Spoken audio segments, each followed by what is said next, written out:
Hello and welcome back to I Do We Cook With Me. Today we're making salad dressing, and it's a dressing that's going to be a crowd pleaser at your house. I almost guarantee at least it's a crowd pleaser at my house and the most finicky mouths. So it's super simple and it's absolutely delicious. So here's what you need. Basil, lots and lots of fresh basil. The fresher, the better. So I use about a cup of basil and it's gonna be pesto-y. So I'm excited for you to try this. A touch of mustard. I like to use the Grey Poupon. You can use a spicier one if you like. Any Dijon mustard's fine. This one works really well, and for people who don't like the super spicy side, it tends to be a really good balance.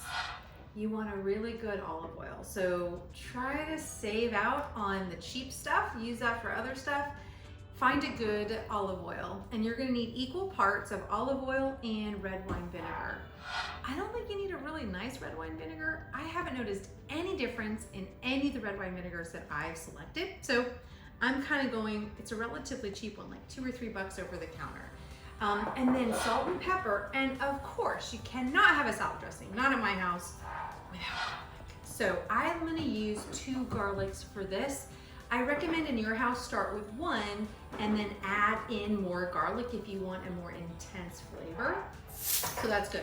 The tools that you're going to need. So you are going to need a cutting board, mainly because I like to keep a cutting board around, and I'm going to smash up my garlic and put it in the garlic press. So you're gonna need that. You're going to need some measuring spoons, of course a measuring cup so you can get everything right. And then I use this little baby guy. It's a little baby Cuisinart, but if you have a bullet or a small food processor like this one, or a blender that's really small, that works great as well. I don't like to use the big ones because it's really hard to get the salad dressing out of that. So that's all you need, and we're ready to cook. Okay, so I've got 2 garlic cloves. I know I like garlic, so I'm starting with 2. Like I said earlier, I recommend you start with 1 and then add another one. So really quick, couple of quick lessons about garlic. They're in this really tough husk around the outside.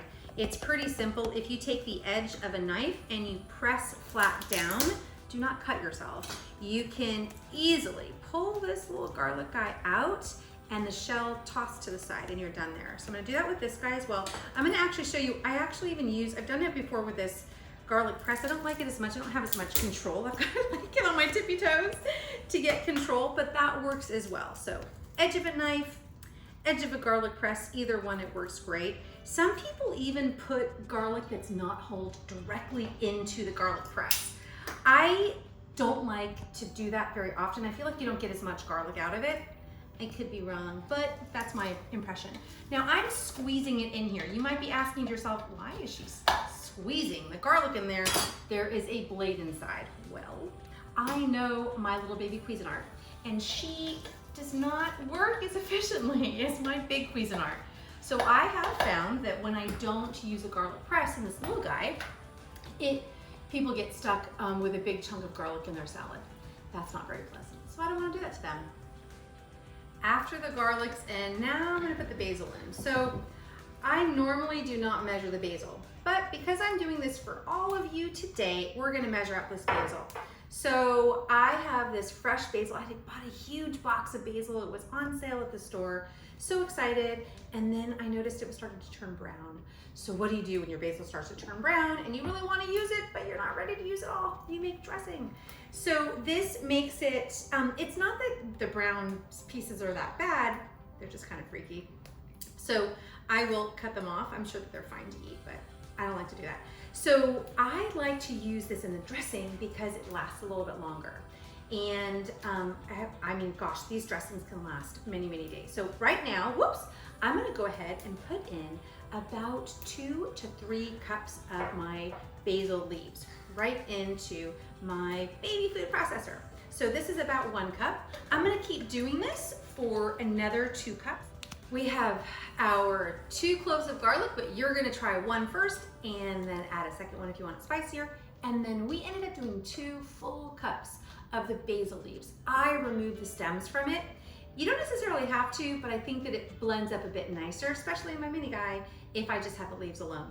Now I'm gonna add in my Dijon. Why is Dijon important? Well, the mustard binds up or helps bind the oil and the vinegar, so it becomes a vinaigrette. And I'm just gonna use 1 teaspoon.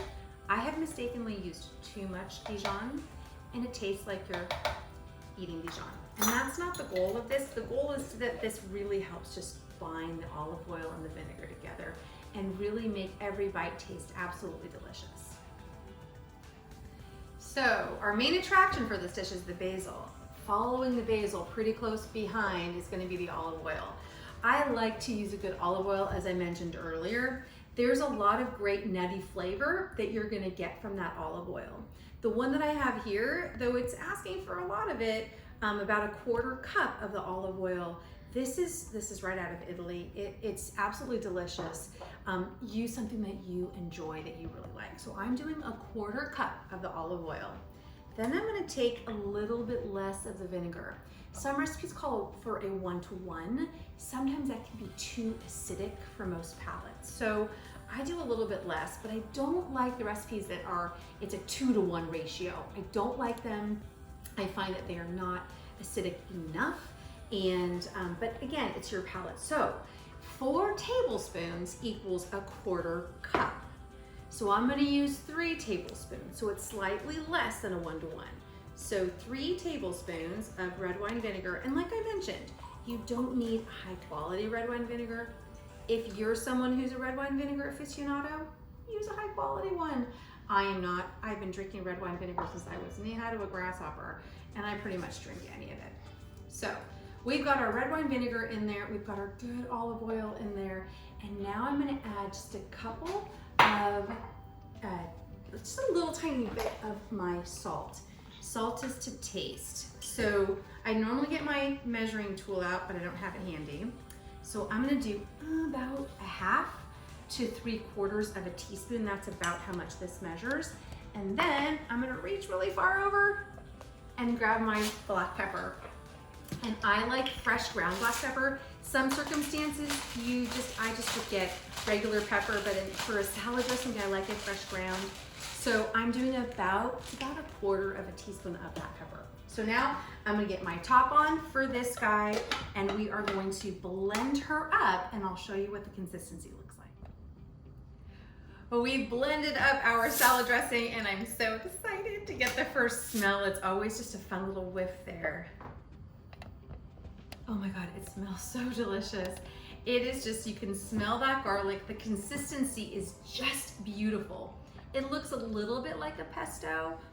If you want it to be less, I want you to get a quick little picture on the inside. So that's the consistency. Honestly, it smells so good. I wish you could smell through that camera. It smells so delicious. We're gonna do a quick little taste on this guy. Hang on. I'm gonna grab my spoon and get a taste to make sure we got the right salt and pepper and acidity. Oh my gosh, it's so good, so delicious. Okay, it is really garlicky. It's really, really garlicky. I like that. So if you don't like garlic, like I said, cut back on the garlic. I like the amount of acidity that I'm getting from the red wine vinegar. I think it's perfect. If you don't like things acidic, don't worry. Let's just say that you're like, oh my gosh, it's way too acidic the way Tanya is describing this, and add a little more oil. You'll be fine. Play with it, have fun with it. I found that the salt that I added is perfect. I'm not gonna change. So our salad dressing is done. It's ready to go. And it's fantastic on a salad. It's also fantastic on grilled veggies. You can toast up some bread, put that on top of some hummus if you like that as well. There's so many things you can do with this. I hope you share in the comments what you're doing with the dressing. Until we meet and cook again, be well.